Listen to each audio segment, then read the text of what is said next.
नमस्कार मित्रांनो, मी प्रवीण महाडे आणि पुन्हा एकदा स्वागत आहे आपल्या चॅनलच्या एका नव्या व्हिडिओमध्ये। माझ्या बॅकग्राऊंडवर तुम्हाला मालवण सिरीजची आठवण झाली असेल। ऑब्वियसली मी त्याच ठिकाणी उभा आहे ज्या ठिकाणी मी मालवण सिरीजच्या बहुतेक इंट्रो शूट केल्या होत्या। आणि आता फरक फक्त एवढंच आहे की त्यावेळी हिवाळा होता, त्यामुळे शेतात थोडं हिरवगार गवत होतं, पण आता सगळं उन्हामुळे सगळं सुकलेलं आहे, पण प्लेस अगदी सेम आहे। आणि मी आज इकडे आलेलो आहे मालवणला आमच्या कॅशू प्रोसेसिंग युनिटच्या मशीन्स घेण्यासाठी। बेसिक ज्या मशीन्स लागतात। सो काल संध्याकाळी आम्ही सावंतवाडीला गेलो होतो मशीन्स वगैरे बघायला, आणि आमच्या आधीच त्यांचं लोडिंग चालू होतं, आमच्यासमोरच चालू होतं लोडिंग। आम्हाला माहीत नव्हतं की आमच्याच मशीन्स लोड होत आहेत, पण त्यांच्या जे गावडे म्हणून आहेत कंपनीचे मालक, तर त्यांनी सांगितलं की आपल्याच मशीन लोड होत आहे। सो आमच्यासमोर मशीन लोड झाल्या होत्या। अजून म्हणजे आंघोळ झालेली नाही आहे, तर आंघोळ करणार आणि आम्ही जाणार आहोत कासलला, आणि त्या ठिकाणी ते लोड झालेली गाडी घेऊन ड्रायव्हर येणार आहे। नंतर मग आम्ही तिथून त्याच गाडीमध्ये बसून मशीन्स आम्ही आमच्या गावी घेऊन जाणार। सो आजचा ब्लॉग असेल मालवण ते शेवळे या ट्रॅव्हलचा। तर हा व्हिडिओ पूर्ण बघा, आणि व्हिडिओ आवडला तर लाईक जरूर करा, आणि चॅनलवर नवीन असाल तर सबस्क्राईब करा विसरू नका, कारण मी म्हणतील गावाकडची मज्जा ही सिरीज चालू झालेली आहे, आणि असेच व्हिडिओ येणार आहेत। आता छान छान व्हिडिओ येणार आहेत गावचे, त्यामुळे आता चॅनल सबस्क्राईब करून ठेवा। आणि त्याशिवाय जुलैमध्ये आपली उत्तर भारतातील ट्रॅव्हल सिरीज आहे, मोठी बिग ट्रॅव्हल सिरीज आहे, आणि त्यासाठी आताच आपलं चॅनल सबस्क्राईब करायला हवंच। सो चला आता आम्ही जातो, आंघोळ करतो आणि निघतो कासलसाठी। तर आपला प्रवास आता सुरू झालेला आहे, आणि सुरुवात पण खूप चांगली झालेली आहे, कारण रस्ता तर चांगला आहेच, त्याशिवाय ढगाळ वातावरण आहे, त्यामुळे उन्हाची तीव्रता खूप कमी आहे, आणि त्यामुळे खूप आल्हाददायक असं वातावरण तयार झालेलं आहे। आशा करतो असंच वातावरण पूर्ण प्रवासात असू दे, आणि मुंबई गोवा हायवेचा हा पार्ट आहे हो पूर्णत्वाच गेलेला आहे।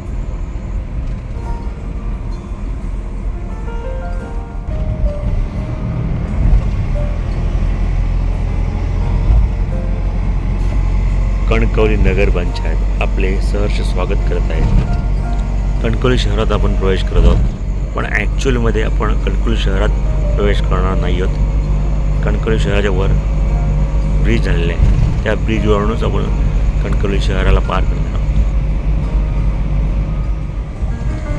बराच मोठा आणि रुंद ब्रिज आहे। असाच जर रस्ता पूर्ण प्रवासात असेल तर आमचा प्रवास नक्कीच खूप सुखकारक होईल।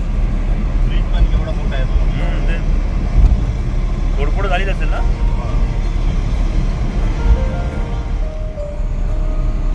डिस्टन्स बघा, रत्नागिरी जवळपास इथून 125 किलोमीटर दूर आहे।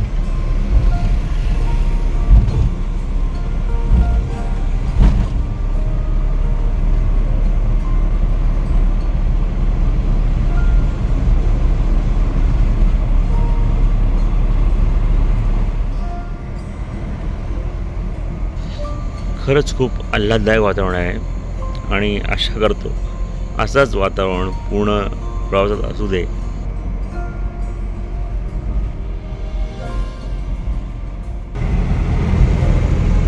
एक 12 नदी लागलेली आहे आम्हाला। कोणती नदी आहे जर कोणाला माहिती असेल कमेंट करून नक्की कळवा। पाणी भरपूर आहे।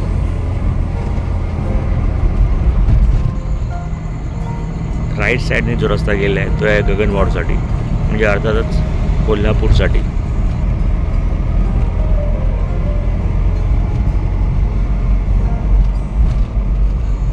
रस्ता अजूनही खूप चांगला आहे, खूप चांगला प्रवास सुरू आहे आमचा।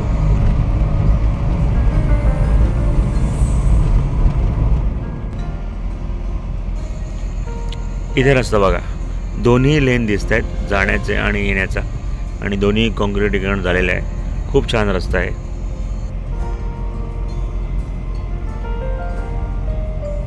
राजापूर इथून 12 किलोमीटरवर आहे, आणि लांजा जवळपास 42 किलोमीटर आहे।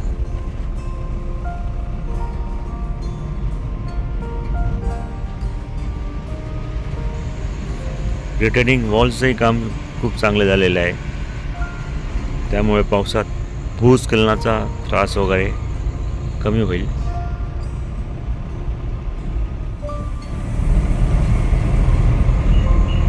हा इथला रस्ता पाहून मला अक्षरशः रेणीगुंटा ते वेल्लोर या नॅशनल हायवेची आठवण आली.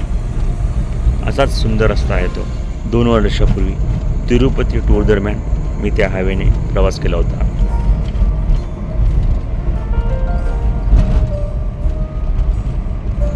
मला वाटतं जैतापूर जवळ आलेलं आहे. जैतापूरचं साईनबोर्ड होतं. जैतापूरचा तो प्रकल्प येणार होता अनुरूच्या, तो कोणत्या साईडला येणार होता? खाली राहिला का तिकडे? जबरदस्त रोड बनवला.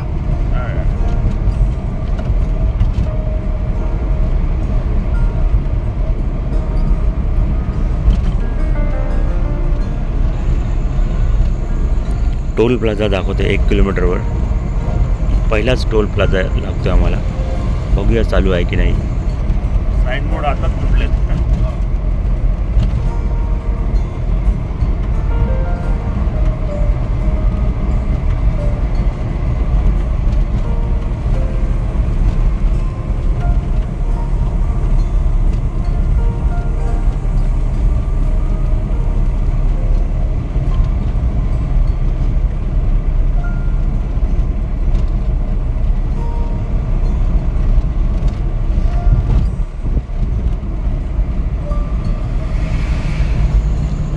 टोल प्लाझा चालू नाही आहे. खरं म्हणजे हा टोल इथे चालू करणार होते, पण स्थानिकांचा विरोध पाहता हा टोल नाका बंद करण्यात आलेला आहे.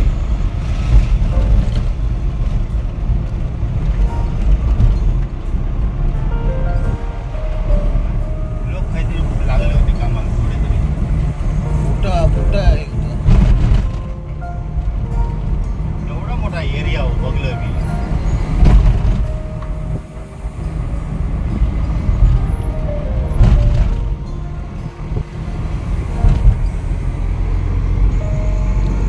सुंदर नजारा दिसतो इथून.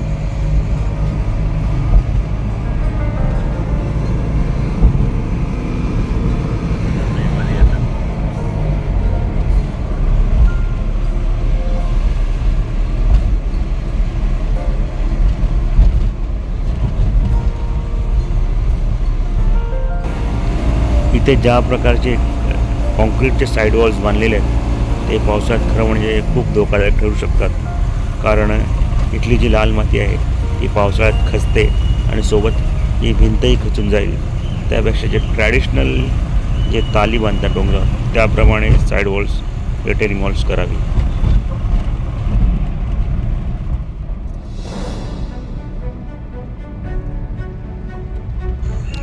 ओह, आता खरं म्हणजे मुंबई गोवा हायवे वाटू लागलेलं आहे.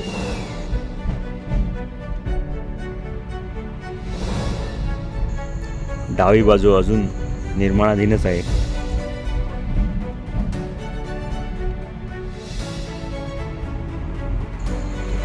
बरंच काम बाकी आहे खरं म्हणजे. आत्तापर्यंत जो सुखकर प्रवास झाला तो एक पहाटेचं दिवा स्वप्नच म्हणावं लागेल. पण एक लेन जी चालू आहे तीही खूप चांगली बनलेली आहे. कॉन्क्रीट आहे. पुन्हा डायव्हर्जन आलेलं आहे. आता खरा मुंबई गोवा हायवेचा फील यायला लागलेला आहे.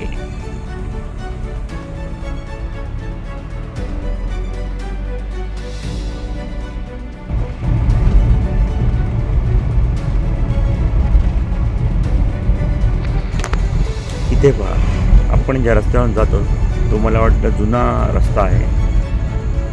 उजव्या बाजूला मात्र खडी पसरवलेली आहे.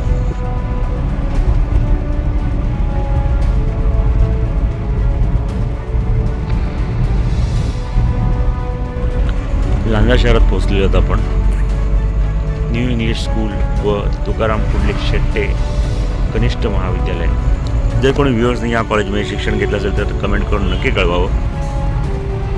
हे आता वरून ब्रिज बनेल ना, खाली 100%.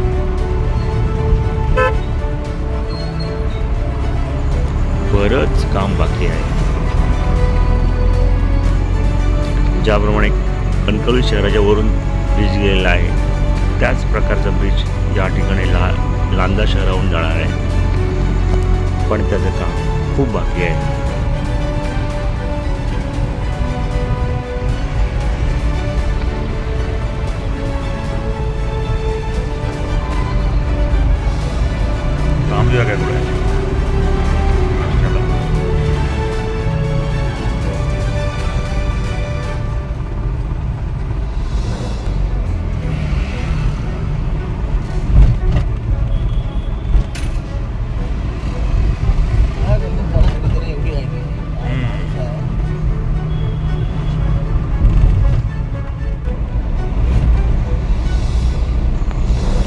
नालंदा शहरातून बाहेर पडलो होतो आपण. इथे एक लेन चालू आहे आणि दुसऱ्या लेनचं काम चालू आहे.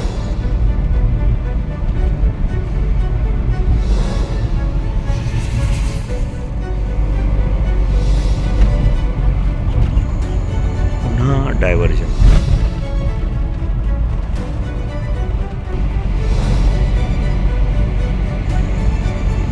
परत एक डायव्हर्जन. पनवेलमधून स्टार्ट मग वेगवेगळ्या JSW कंपनी आहे ना मोठी, हेवी व्हेकल्स येतात, रस्त्याची काही वाट लावून लागतात.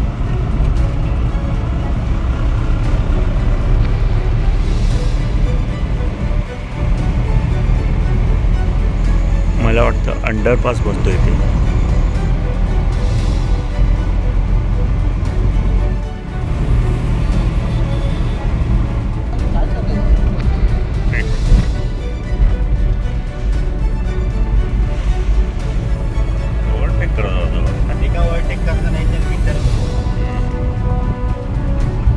ओव्हरटेक करून जा ठीक आहे, पण तो ओव्हरटेक करून त्याला स्लो झाला त्याचा. मागे चिटकावलाच नाही रे मग.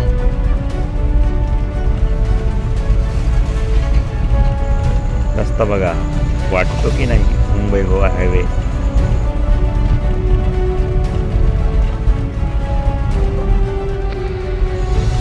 तुम्हाला काय वाटतं किती वर्ष लागतील हे काम पूर्ण व्हायला?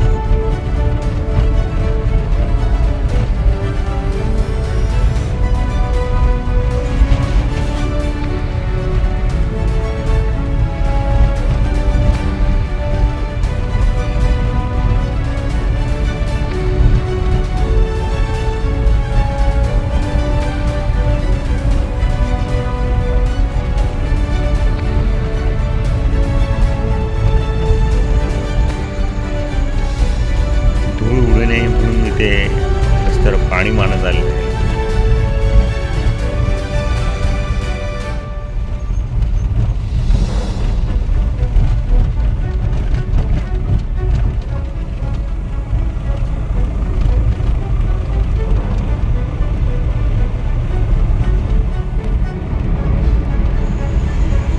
इथेही तसंच काम झालेलं आहे. एक लेन कंप्लीट आहे आणि दुसऱ्या लेनचं काम चालू आहे. एकाच लेनवरून दोन्ही येणाऱ्या जाणाऱ्या गाड्या जात आहेत. तर हातखांब्याला आम्ही थांबलेलो होता. हातखांब्याला नाश्ता करणारे एक छोटासा टपरी आहे, टपरीवर थांबलेलो आहेत आणि नाश्ता करून मग पुढचा प्रवास सुरू करणार आहोत.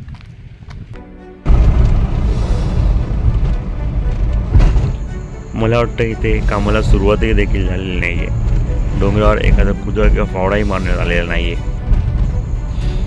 तुम्हाला काय वाटतं किती वर्ष लागतील हा मुंबई गोवा हायवे पूर्ण व्हायला?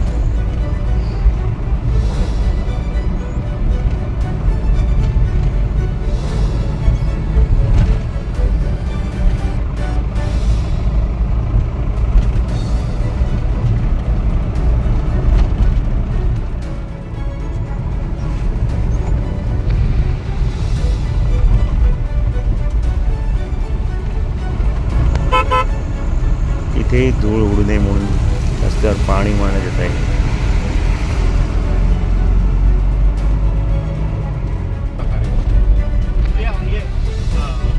गाव माडकोलगाव आंबोलीपासून सगळे लोक येतात मोठा कार्यक्रम.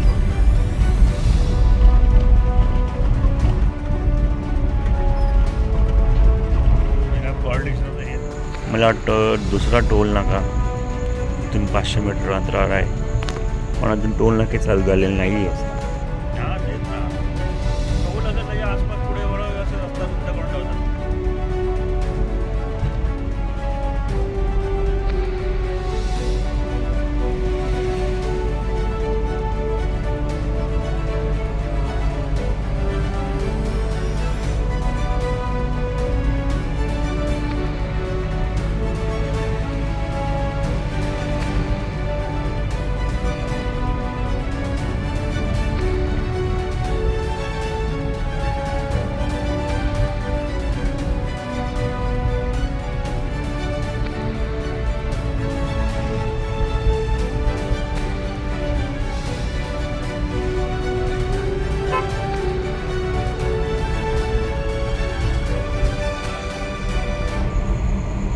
परत सुंदर रस्ता चालू झालेला आहे.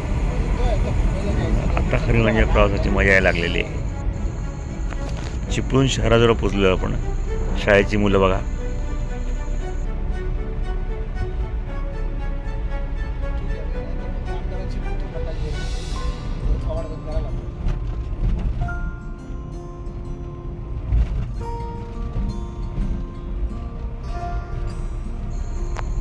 दूरवर बघा पूर्ण रस्ता दिसतोय.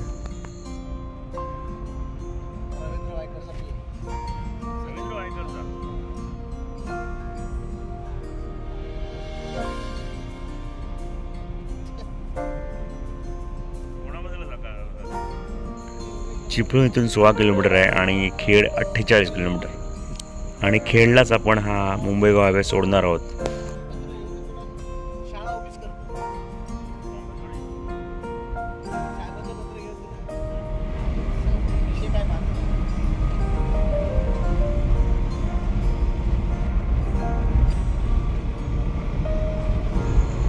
चिपळूण जवळपास 12 किलोमीटरवर आलेला आहे. पण आता रस्ता खूप चांगला आहे.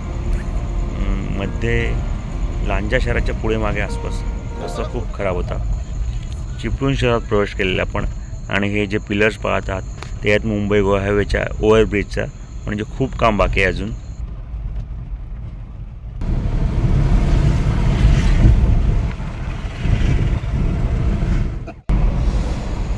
चिपळूण शहर सोडल्यानंतर मात्र खूप चांगला रस्ता आहे. खरंच खूप चांगला रस्ता आहे. फक्त वळणे खूप आहेत.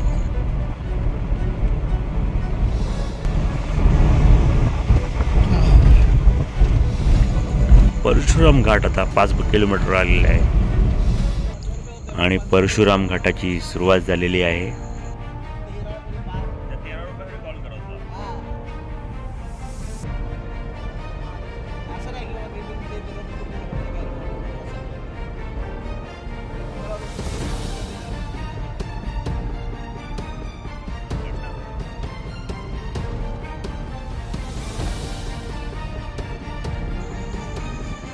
घाटातला रस्ता मात्र सुंदर बनवलेला आहे. पूर्ण कॉन्क्रिटीकरण आहे. रिटेनिंग वॉल्स तयार आहेत. खरं म्हणजे या घाटातून प्रवासाचा हा माझा पहिलाच अनुभव आहे.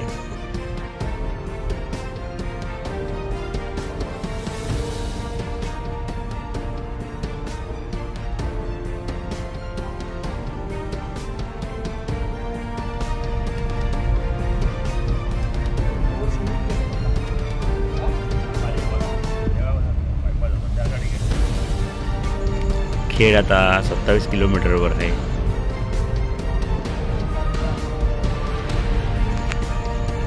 असेच हौशी फोटोग्राफर्स या घाटावर येत असतात आणि त्यामुळे अनेक अपघात घडत असतात.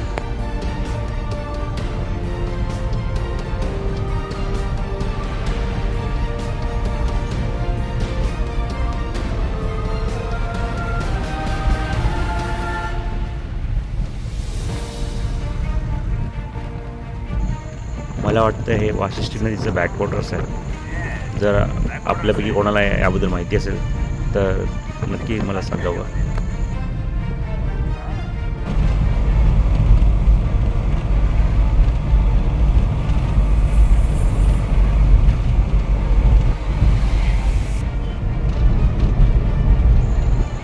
रस्ता बघा किती नागमोडी आहे. अगदी दूरपर्यंत तुम्हाला रस्ता दिसत असेल.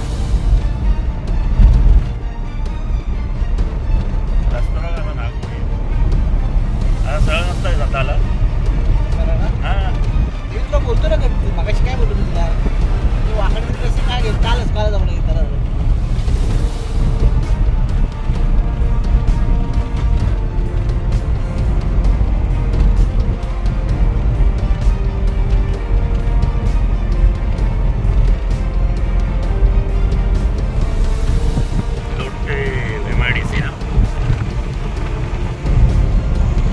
लोटे MIDC पार करतो आपण.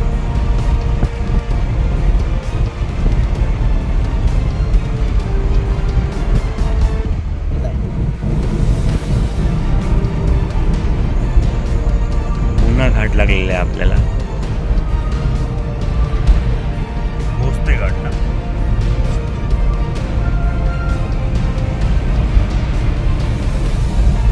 समोरून येणाऱ्या व्हेकल्स बघा किती स्लो चालते का ते आता पुढे गेल्यावरच समजेल आपल्याला. बघा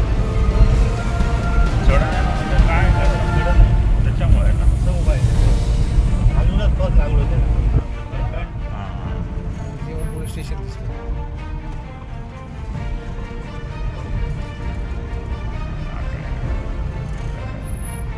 आठच खतरनाक आहे, टर्नच खतरनाक आहे. साईज प्रमाणे वाढत गेले.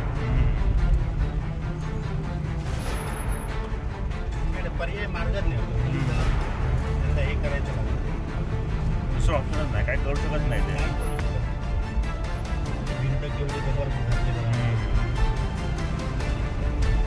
युटर्न आहे पुरा. हां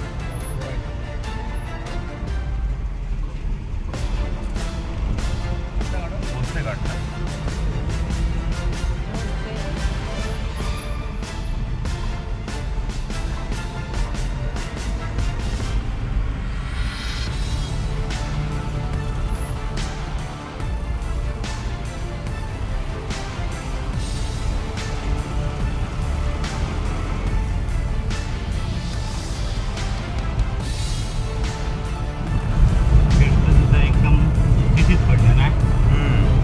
छोटं शहर आहे.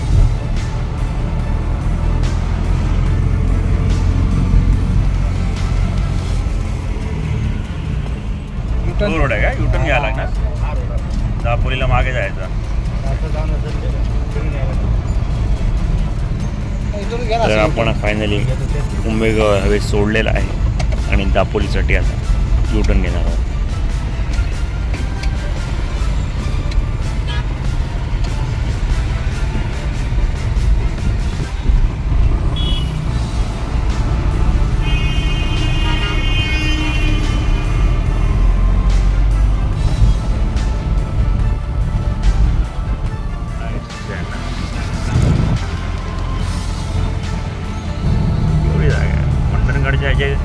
चौपट जागा आहे मंडणगडला स्टँडला.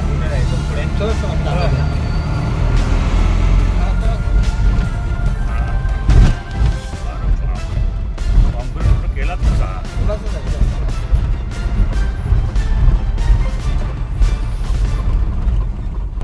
एवढ्या मोठ्या गाड्या तुमच्या सावंतवाडीतून भरपूर आहेत. मशीन चालू आहे चोरी आणि बांधायला. हा काय. तर मित्रांनो पुन्हा एकदा स्वागत आहे या व्हिडिओमध्ये. तर आज जवळपास आम्ही 5:30-6पर्यंत आमच्या घरी पोचलो. 9 तास लागले प्रवासाला आम्हाला जवळपास. आणि आता आम्ही बसलो आहे माझ्या गावच्या घरी. रात्र झाले 8-9 वाजले. खूप थकलो होतो आणि प्रवासात तसं थकवा जाणवला नाही. पण मशीन्स आमच्या इथे घराच्या इथे गाडी आल्यानंतर अनलोडिंग करायला आणि परत जागेवर न्यायला खूप मेहनत करावी लागली. 5-6 माणसं होती पण खूप हेवी मशीन्स होत्या. एक मशीन जी ड्रायर आहे ती जवळपास 350 किलोची आहे आणि मग ती गाडीतून अनलोड करताना परत जागेवर नेऊन सरकवताना बरीच मेहनत घ्यावी लागली. काय मेहनत घेतली आम्हालाच माहिती आहे कशा प्रकारे. तिथं जर ही गाडी ह्या दरवाजापर्यंत नसती आली आमच्या घराच्या तर कदाचित आम्हाला परत ती रिटर्न पाठवावी लागली असते किंवा इतर कुठेतरी बंदोबस्त करून ठेवावा लागला असता. पण नशिबानेच म्हणून देवाची साथ होती म्हणून गाडी सुखरूपरित्या अनलोड झाली आणि मागे जिथे तिला इन्स्टॉल करायचं आहे तिथे सेट करायचं त्या ठिकाणी नेलेली आहे. तर एकूणच प्रवास खूप थकवा काही प्रवासात जाणवला नाही आम्हाला. व्यवस्थित होते. जे गाडी होती त्यांनी आतून इन्सुलेशन केलं होतं त्यामुळे पुढे बसूनही ड्रायव्हरच्या बाजूला बसूनही जास्त गरमही झालं नाही. पण प्रवास व्यवस्थित झाला. पण जर मुंबई गोवा हायवेचा म्हटला तर कासरला आम्ही सुरुवात केला प्रवास आमचा आणि राजापूरपर्यंत खूप व्यवस्थित आहे रस्ता. कणकवली शहराच्या वरून जो हायवे झालेला आहे, ब्रिज झालेला आहे तो व्यवस्थित आहे. त्याच्या पुढे अगदी राजापूरपर्यंत व्यवस्थित कट टू कट मस्त रस्ता आहे. कॉन्क्रीटचा काही ठिकाणी कॉन्क्रीट आहे, काही ठिकाणी डांबरी आहे, पण रस्ता व्यवस्थित आहे. राजापूरनंतर सोडल्यानंतर अगदी लांजा शहरापर्यंत किंवा लांजा शहर सोडल्यानंतर अगदी हातखंब्यालाही काहीच काम नव्हतं आलं. हे काम चालू आहे, पण जसं आपण म्हणतो, मला आधी असं वाटायचं की जे पनवेल ते इंदापूरचा रस्ता आहे जो रखडलेला आहे, आणि बाकी मुंबई गोव्याचं काम व्यवस्थित चालू आहे, पण तसं नाही आहे. आज मला खरं म्हणजे माझ्या लक्षात आलं की यूट्यूबवर काही यूट्यूबर्सने व्हिडिओ वगैरे टाकले होते की कशा प्रकारे तिथे काम झालं आहे वगैरे, पण ड्रोन शॉट्स वगैरे टाकले होते काही यूट्यूबर्सने, पण तसं नाही आहे. सत्य परिस्थिती तशी नाही आहे. राजापूर कणकवली हा रस्ता व्यवस्थित आहे, आणि पण राजापूर सोडला की अगदी लांजापूर शहर म्हणा, लांजापूर शहरामध्ये जो बायपास होणार आहे रामभोई शहराच्या वरून, जसा कणकवली शहराच्या वरून रस्ता बनवलेला आहे, खाली शहर आहे आणि वरच्यावरून आपण बाहेर जातो, तशा प्रकारचा ब्रिज लांजा शहर म्हणा किंवा चिपळूण त्या ठिकाणी होणार आहे. आणि त्याचं काम 50% म्हणू शकत नाही, फक्त खांबे टाकलेले आहेत, त्या आणखी काहीच काम झालेलं नाही. आणि ज्या ठिकाणी ब्रिज नाही म्हणा, पण नॉर्मल जो रस्ता आहे त्या ठिकाणी जसे आपण डायव्हर्जन घेतो पनवेल ते इंदापूर रस्ता नाही, कधी लेफ्ट साईडनी कधी राईट साईडनी, तसंच अवस्था आहेत मध्ये. आणि त्यानंतर चिपळूणच्या आधी, चिपळूणच्या आसपास काही भागामध्ये तर अगदी मातीही खोदलेली नाही आहे. म्हणजे जसा पूर्वीचा मुंबई गोवा हायवे होता, डोंगरावर अक्षरशः एक फावडाही मारलेला नाही किंवा कुदळही मारलं नाही असं म्हणू शकतो आपण. तर सांगू शकत नाही आता किती वर्ष लागेल या कामाला. खेडच्या आसपास अगदी परशुराम घाट म्हणा, खेडच्या आसपास म्हणा, मस्त रस्ता झालेला आहे, कॉन्क्रीटचा रस्ता आहे. पुढे चिपळूण सोडल्यानंतरही हा मस्त रस्ता आहे, खेड परशुराम घाट आणि आणखी एक घाट होतं, नाव आठवत नाही घाट, त्या घाटातही व्यवस्थित रस्ता बनलेला आहे, कॉन्क्रीटचा रस्ता बनलेला आहे. पण चिपळूणच्या आधीमध्ये आणि लांजाच्या आसपास पुढे बरंच काम बाकी आहे. मिनिमम 5 ते 6 वर्ष पकडा, मिनिमम 5 ते 6 वर्ष लागतील रस्ता व्हायला. ह्या टप्प्यामधल्याच म्हणतो, कणकवली ते खेड एवढ्या टप्प्यामध्येच काम पूर्ण व्हायला मिनिमम 5 ते 6 वर्ष लागतील. बाकी रस्त्याचं मला माहिती नाही, कारण मी आतापर्यंत पनवेल ते माणगाव जे वीर स्टेशन आहे तिथपर्यंतच प्रवास केला होता, कारण माझ्या गावी येताना तेवढाच रस्ता लागायचा मुंबई हायवे. आणि नंतर मग टोळपाट्याला आम्हाला डायव्हर्जन घ्यावं लागायचं आणि मंडणगडसाठी दापोलीसाठी वेगळा रस्ता सुटतो. तर आज पहिल्यांदा मी कणकवली ते खेड या रस्त्याने मुंबई हायवेने प्रवास केला. आणि परत खेड ते आणि माणगाव यामधल्या रस्त्याचं मला माहिती नाही कुठपर्यंत काम पोचलं आहे. महाडच्या आसपास मी प्रवास केलेला आहे आधी, तिथेही चांगलं काम झालेलं आहे, पण त्याच्या पुढचं काम मला माहिती नाही खेडपर्यंत. पण जे आज मी पाहिलं खेड ते कणकवली त्या रस्त्यावर मी कन्फर्म सांगू शकतो की मिनिमम 5 ते 6 वर्ष या पट्ट्यामध्ये लागू शकतात, कारण काही ठिकाणी तर काम बिलकुल झालेलंच नाही आहे. तर बघू आता कधीपर्यंत हा रस्ता पूर्ण होईल. शिवाय नितीन गडकरी साहेब आहेतच, शिवाय आता इलेक्शन्सही आहेत आणि गडकरी साहेबांना पुन्हा संधी मिळेल नाही मिळेल मला माहीत नाही, मिळावी संधी, पण ते आहे तोपर्यंत चान्सेस आहे हा रस्ता लवकर होण्याचा. तर आशा करूया हा रस्ता लवकर होईल. आणि तर हा आमचा प्रवास मी एकूण दाखवण्याचा प्रयत्न केला आहे की कशा प्रकारे आम्ही आमच्या शू प्रोसेसिंग युनिटच्या मशीन्स ज्या आहेत त्या सावंतवाडीहून आमच्या गावी शेवऱ्याला जे मंडणगड तालुक्यात आहे तिथे आणलेले आहेत. आणि या प्रवासात आम्ही मुंबई गोवा हायवेने प्रवास केलेला आहे. तर हा प्रवास तुम्हाला कसा वाटला नक्की सांगा, आणि व्हिडिओ आवडल्यास लाईक जरूर करा, आणि चॅनलवर नवीन असाल तर सबस्क्राईब करायला विसरू नका. तर पुन्हा भेटू पुढच्या व्हिडिओमध्ये, तोपर्यंत जय महाराष्ट्र.